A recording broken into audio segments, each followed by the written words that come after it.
ኢብሊስ እና ጅን ልዩነቱ ሸይጣን ምንድነው ልዩነቱ ብለዋል በዘር ደረጃ አንድ ናቸው ያው ጅን የሚለው ያካተታቸዋል ግን ጅን መሐከል ሙእሚኖች አሉ አላህ በቁርአኑ እንደተናገረው وإذ صرفنا إليك نفرا من الجن يستمعون القرآن فلما حضروه قالوا أنصتوا فلما قضي ولوا إلى قومهم منذرين قالوا يا قومنا إنا سمعنا كتابا أنزل من بعد موسى يهدي إلى الحق وإلى طريق مستقيم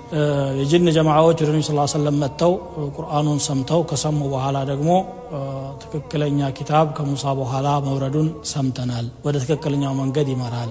ብለው እነሱም አምነውበት መልሰው ደግሞ ወገኖቻቸውን አጂቡ ዳዒ አላህ ወአሚኑ ቢሂ ያላህን ተጣሪ ተሽበሉ አመኑበት ብለው እንደሰበኩ የሚያሳይ አያ አለ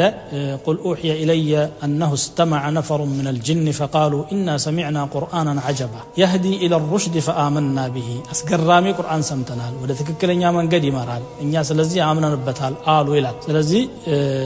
مؤمن يهونو ጅኖች አሉ ኢብሊስም እንደዘር ያው ጅን ነው አላህ በቁርአኑ በግልጽ ተናግሯል وإذ قلنا للملائكة اسجدوا لآدم فسجدوا إلا إبليس كان من الجن ففسق عن أمر ربه ከጅኖች ነበረ ከጌታው ፍቃድ አመፀ እንጂ ይላል ያው ያላመኑት ደግሞ ሸይጣን ይባላሉ ሸይጣን ማለት አመፀኛ ማለት ነው ትርጉሙ መልእክቱ ማን ነው ማዕናው ራሱ ስለዚህ አመፀኞቹ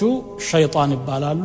አማኞቹ ያው ሙእሚኑል ጅን ተብሎ ይጠራሉ ሁላቸውም ግን እንደዘር ልክ የሰው ልጅ ሙእሚንና ካፊር እንደሚኖረው ሁሉ ሙእሚንና ካፊር አላቸው እንጂ ከአንድ አካል ነው የተፈጠሩት ከእሳት ነው የተፈጠሩት ወخلقል ጃነ ሚን ማሪጅ ሚን ናር ብሎ አላህ እንደሚናገረው ኢብሊስ ራሱ خلقتني من نار وخلقته من طين ከእሳት ፈጠርከኝ እኔን እሱን ደግሞ ከጭቃ ብሎ